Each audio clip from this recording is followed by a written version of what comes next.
nobody wants to deal with a backed up drain, especially when it turns into a bigger plumbing problem. That's why Hoffman Brothers is offering a $95 main drain opening special for homeowners across Middle Tennessee. Hoffman Brothers' licensed plumbing team is ready to get things flowing again. For all your home's plumbing, heating, cooling, electrical, and appliance needs, homeowners across Middle Tennessee trust Hoffman Brothers. Schedule your service today at hoffmanbros.com.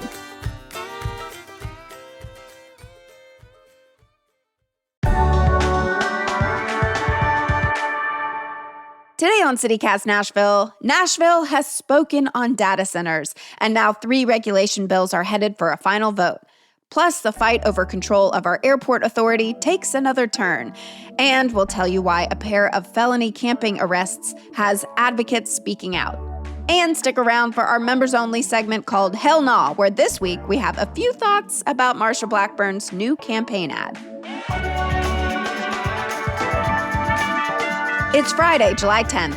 I'm Marie Cecile Anderson, and this is what Nashville's talking about.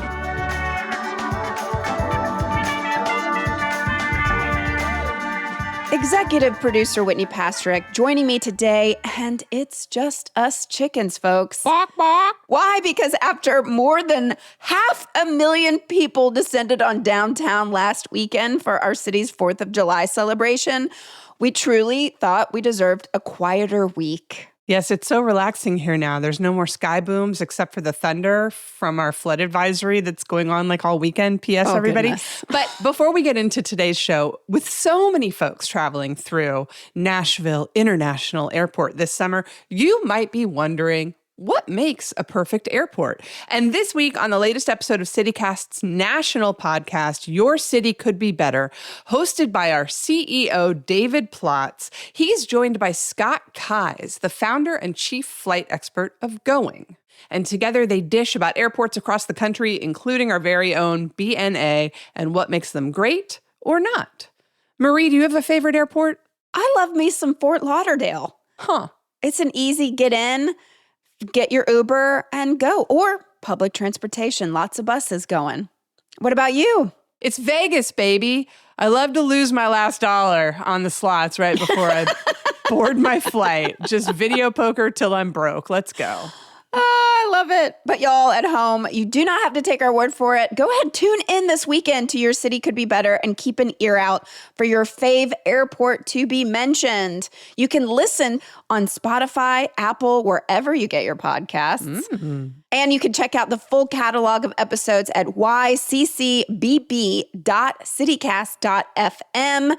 If you haven't heard my episode that I spoke with our CEO, David Plotz, about the grassroots group here in Nashville, To Nashville with Love, about their guerrilla bench building campaign, which we're going to talk about a little bit later in good news. Okay, I think we can move on. On Tuesday night, Metro Council hosted their longest meeting of the session with Vice Mayor Angie Henderson gaveling out at 1:48 a.m. Whitney, what was all the fuss? Marie, it was the long-awaited public hearing on the data center regulation and moratorium bills. Dun, dun, dun, dun. It was the hottest ticket in town.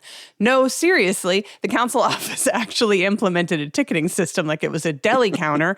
245 people reportedly pulled tickets to speak in favor of restricting data centers in the face of these proposed projects at the Nashville Zoo and Fisk University. 178 of them eventually did speak, which, fun fact, is more than the 106 people who spoke at the public budget hearing, to which I say, yes, LFG, more people getting engaged in local government is a big, big deal. And even though these bills were going to pass second reading anyway, I love to see the energy. Way to go, y'all. It was very cool to see. Some people even got very creative with a poem. I saw a child speaking, but did you have a favorite public comment yourself, Whitney? Yes, there were a lot of bangers, but I think that everyone agrees that number 93 won the night. He was a man from over here in East Nashville with 4 points. He didn't want infrastructure for antisocial stuff like slop, speculation, and police surveillance. He thinks the people selling data centers aren't trustworthy. He thought the bills could be meaner. And number 4, he said, quote, "For those of you who are like pearl clutchers and are undecided, imagine how much porn they're going to make with this infrastructure." Valid point, sir. Valid point. Heard. Well, I also think we should point out that Winston Wright, who is organizing against the Fisk project, said it appears that Nashville cares more about animals than we do about residents of North Nashville. But now let's get into where things stand after this meeting. The data center bills passed on second reading and will now probably be amended to make them even stronger before their third and final reading on July 21st. Because the regulations and the moratorium are scheduled to pass at the same time, that might mean the moratorium isn't needed, according to Stephen Elliott at the Nashville Banner. Also, it remains true that these restrictions may be too late to stop the DC Blocks project by the zoo because they have already pulled permits, as Nicole Williams explained on the show a few weeks ago. But Whitney, what's the status of that concern? We didn't have a Friday news roundup last week due to the holiday, which meant we didn't get to talk about the mayor's call for the city to eminent domain the piece of land where DC Blocks wants to put the zoo data center, saying that Metro has a legitimate need for it.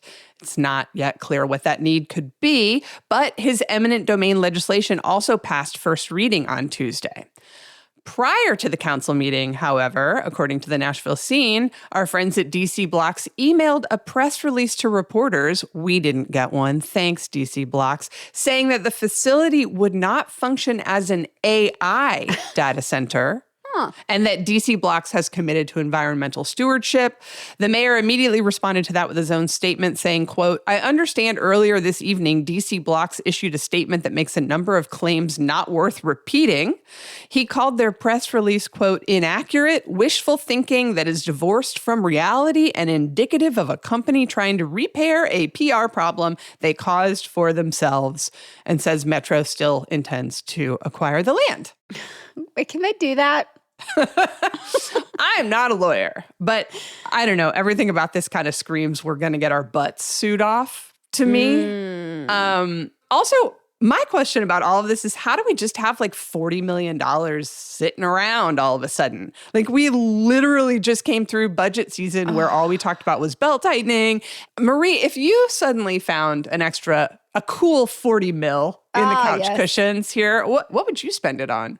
Oh, what a great question. You know, this would actually, my answer would change week to week because our city changes so fast. But I was on vacation last week and you hosted an incredible episode with Civic Design Center about whether or not our metro parks are keeping up with the growth of Nashville. Mm-hmm. And what I loved about this episode, too, is that you had a teenager on to discuss what they would do with metro parks and how much our kids need third spaces. If I had $40 extra million, I would invest in our kids. I would give them third spaces.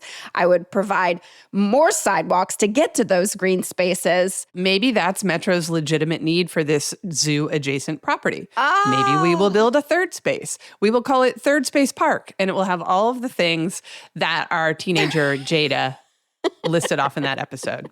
We could also put housing there. Just crazy idea. Crazy thought. What a wild thing. But if anything, I'm glad that Nashville's been fired up about something like this. For sure. So thank you, everybody, for going out and making public comments. Yeah, and for your solidarity with your neighbors, not just animals. Well, in other lawsuit news, the battle for control of our airport, continues. After Tennessee Republicans passed yet another law taking over control of the Metro Airport Authority Board. The city, as well as the airport board, sued them in state and federal court. The Republicans named a bunch of men to the board anyway, including real estate developer Tony Giarratana for some reason. The new board had their first meeting on Monday and immediately voted to drop their part of the lawsuit. Whitney, what's the problem here? The problem is that the old airport authority board, the one that decided to join the lawsuit, is still seated, and they will be at least through July 27th because a judge has issued a stay of this whole thing. So that's right, folks. We currently have two airport boards. Exciting times. And this is all happening while the Tennessee Supreme Court is still considering what they're going to do with this other lawsuit from the first time the Republicans tried to take over the airport back in 2023. So we've got two airport boards, two airport lawsuits, one board in on one of the lawsuits, one board out of one of the lawsuits. If you care about airport law, I hope you're having the best time right now. Wow, that's a lot of drama. And luckily for our listeners, we are going to have a full episode about all of this very, very soon. But in the meantime, folks, go ahead and listen to Your City Could Be Better and fantasize about having a normal airport.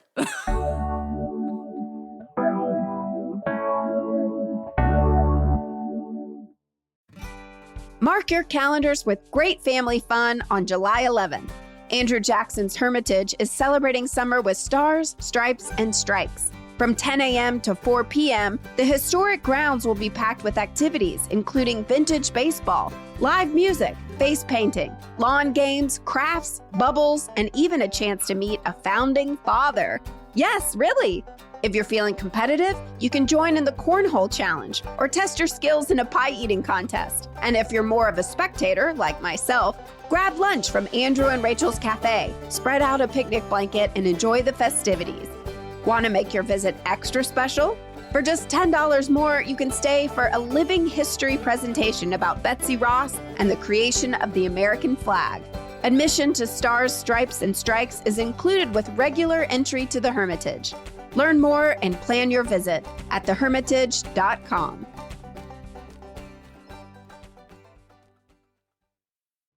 On June 28th, two Nashville residents in South Inglewood Park were arrested by MNPD, apparently for violating the state's anti-homelessness felony camping law. One of the men was also tased. Nearby residents and homeless advocates are outraged, and while Davidson County Attorney General Glenn Funk has said he will not prosecute the cases as felonies, there's concern about the decision to use police resources against our unhoused neighbors. Whitney, this has happened before, correct? As far as I know, the last time folks were arrested for camping in Nashville was back in the fall of 2024, when about 10 people living downtown were swept up by off-duty Tennessee Highway Patrol officers working for Solarin, the security company the Downtown Partnership used to work with. That kicked off this whole chain of shock and anger, and Downtown Partnership doesn't work with Solarin anymore, and Glenn Funk didn't prosecute those folks either. But this time it was MNPD who did the arresting, and according to Open Table Nashville, they told the Nashville People's Journal that MNPD hasn't made a camping arrest since 2023. So why now? Wow. Yeah. Where were the men staying? So there's a picnic shelter at the bottom of South Inglewood Park. There's almost always somebody in there, either because it's cold and raining or because, like in this case, it was sweltering hot. And I drive past that spot all the time. Wally runs around, definitely on leash in South Inglewood Park a lot. There are also birthday parties and barbecues in that shelter all the time. I see huge families out there with balloons. And according to neighbors, everybody had been coexisting just fine up until now. And I've never once felt unsafe over there. Nope. I've gone to several birthday parties over there and never once felt unsafe. Same. A neighborhood group, Inglewood Mutual Aid, released a statement explaining they'd never had any issues with the neighbors who were arrested, but that, quote, in this case, our neighbors called the cops on our neighbors. This is such a sad story, especially nowadays with gas prices as they are and inflation, food, housing crisis. But I just, again, have to shout out Open Table Nashville. They are just this voice that we have, and we're so lucky to have this nonprofit in existence who is fighting for housing equality. I was listening to NPR yesterday morning, and India from Open Table just reiterated the fact of the housing crisis and this cruel and unusual punishment for simply existing. So if you have any extra money in your couch cushions, maybe donate to Open Table Nashville. Yeah, or a great easy thing to do is just keep water bottles in your car and just hand them out if you see folks who need them. It's not a lot, but sometimes it's all you can do, and sometimes it can actually save a life. What I think is interesting was we haven't actually heard from whoever called the cops. Usually in these stories, I'm thinking back to like Brookmead Park and the whole like reclaim Brookmead movement. The people who were trying to do the reclaiming were very loud about why it was important to them to keep unhoused people out of their park. We haven't heard from anybody in this case, but I agree with what the Nashville People's Journal pointed out. Clearly, Metro Nashville Police did not send their mental health co-responders to help with this call. They sent officers with tasers. And I don't see how you solve homelessness by trying to slap folks with a felony. Like, even DA Funk agrees with that. You can't rent an apartment if you have a felony. It's nearly impossible to get a job. You lose your right to vote. It's not a path to a better life. May I ask you, though, Whitney, you have referred now to Nashville People's Journal twice now, and this is a new local news source. Is that correct? It's a new outlet that has sprung up. Their tagline is community created, community backed, community edited. It's from Pastor Robin Owen, who's behind the Bench Project, and our old friend, Metro watchdog Mike Lacey. I think it's kind of an extraordinary project, so I'm excited to see what they do with it. I go on vacation, I come back, we have another local news source. I know. I'm here for it. You really should leave more often. I would love to. All right, let's shift gears to a positive Metro moment. The city officially broke ground on the first Choose How You Move Complete Streets project this week on Chestnut Street in Wedgwood, Houston. Once finished, it will include safer pedestrian crossings, improved sidewalks and bus stops, and protected bike lanes. This kind of roadway infrastructure can reduce crashes by as much as 70%. And since 2 more pedestrians have been killed by drivers in our city since June 27th, bringing our annual death count to a staggering 21 walkers and cyclists, this couldn't come at a better time. I am salty about it, but it's just because I'm jealous. I just want it for us over here on Gallatin, where we were supposed to be getting it already. Yay for the people over in that part of town, especially the folks in Napier and Edge Hill. This is going to be a huge connective device for them. That sounded creepy, but y'all knew what I meant.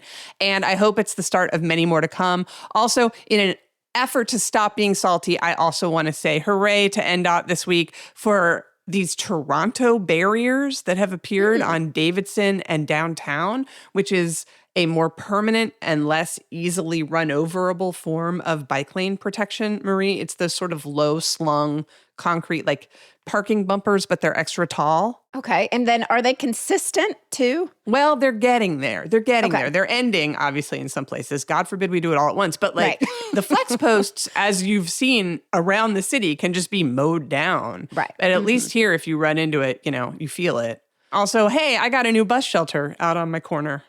Ooh, well, that's exciting. I know. See, it is the little things. Finally, folks, if you're one of the many, many people who have noticed the white nationalists graffiti on a historic silo in East Nashville, you are not alone. And now that property owner is calling for help to deal with it. According to News Channel 5, he says the city is threatening to fine him if he doesn't remove it, but he doesn't have the resources to do so. Instead, he's partnering with Hate Free Tennessee to launch a fundraiser called Reclaim the East Nashville Silo, a community mural project. Nice. Proceeds will be used to transform the silo into a community-funded mural that truly represents East Nashville.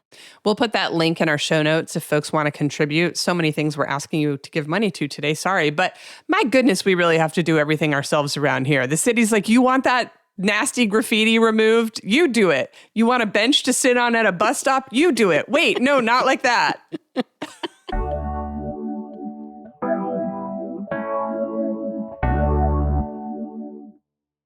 Dun-dun-dun-dun. Good news. Let's start by mentioning that early voting for the August 6th state and federal primary and municipal general election starts 1 week from today, next Friday, July 17th. Marie, are you excited to vote? Woo! I am excited to vote because I have never, ever, ever once missed any election Wow. since I started voting at 18 years old. Nice job. So I've just got to keep it going.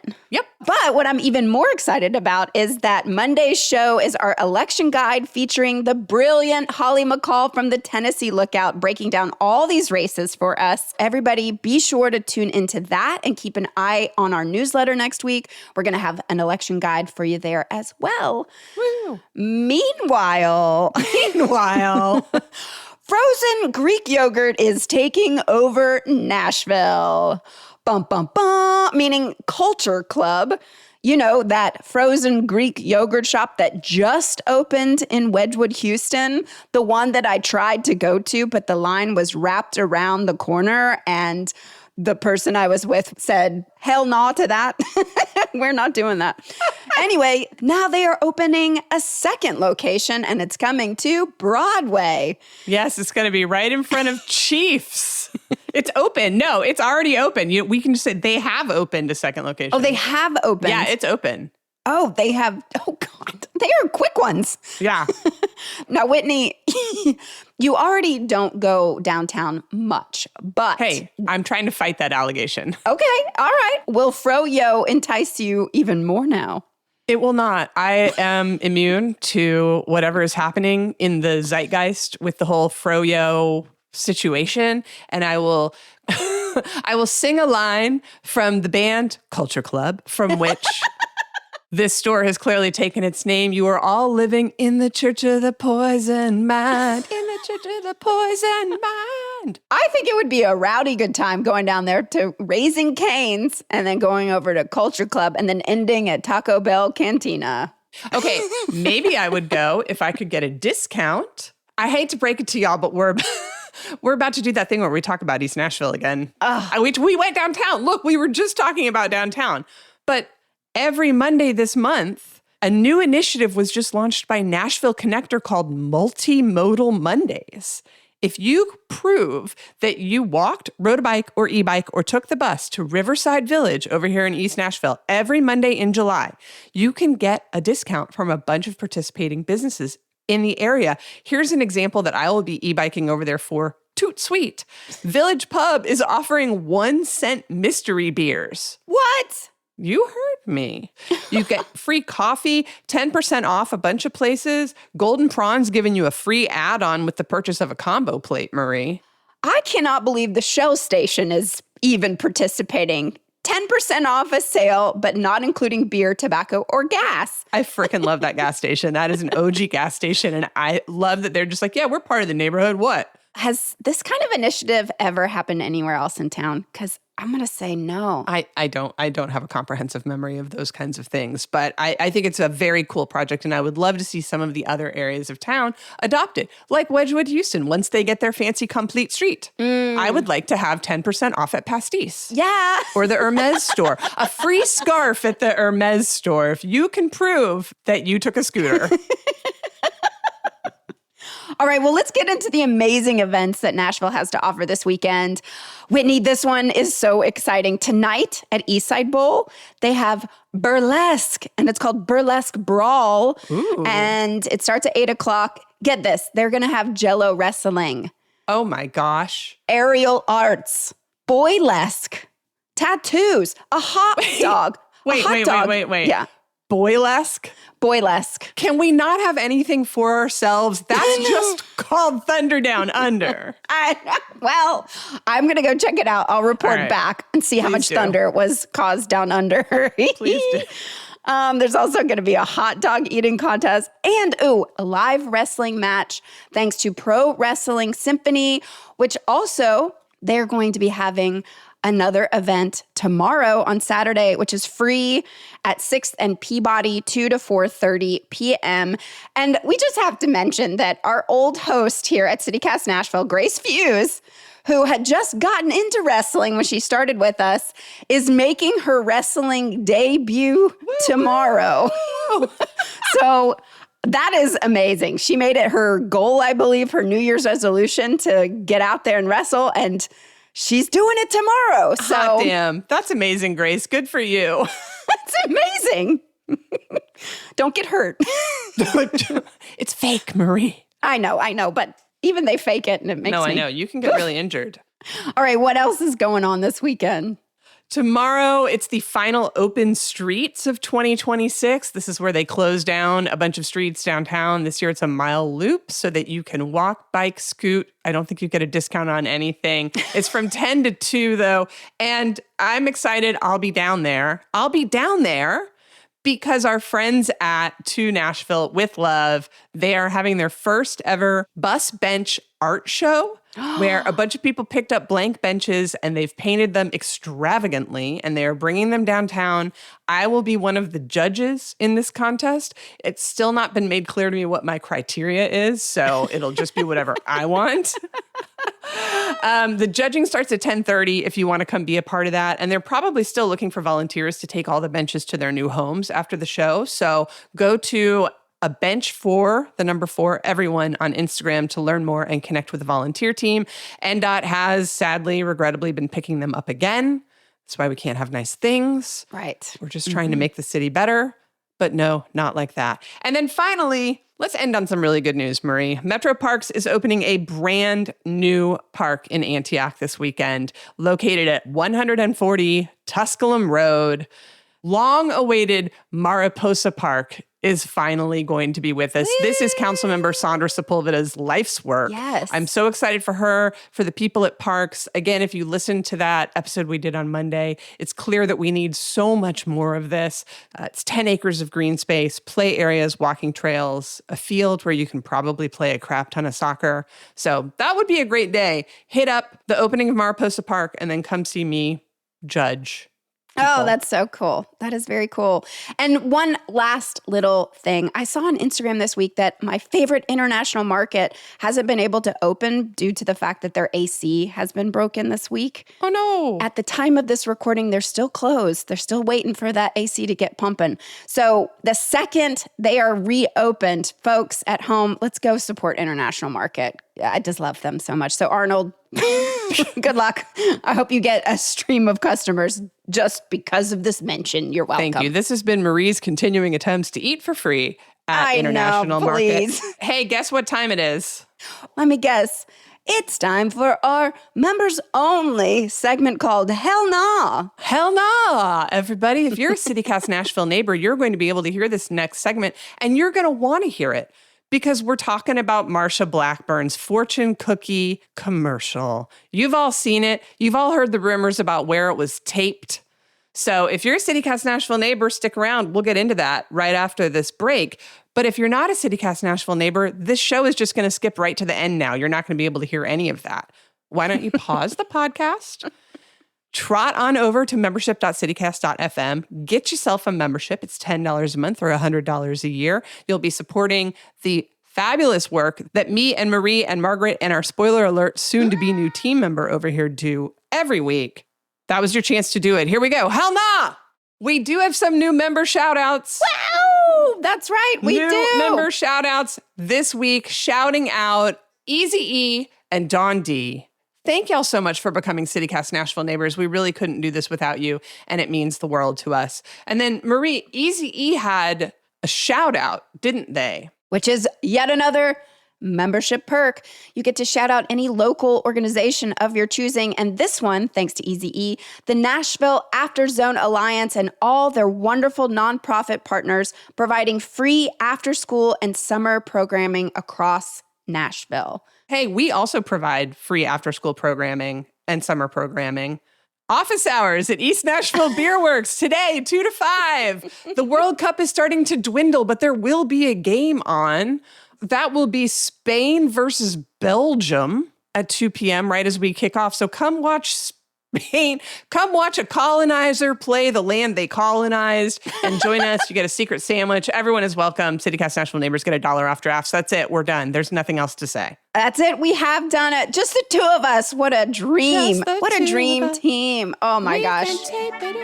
Well, I'll see you at office hours, baby. I'll see you there too. Y'all have a great weekend. Take care of each other. Cheers.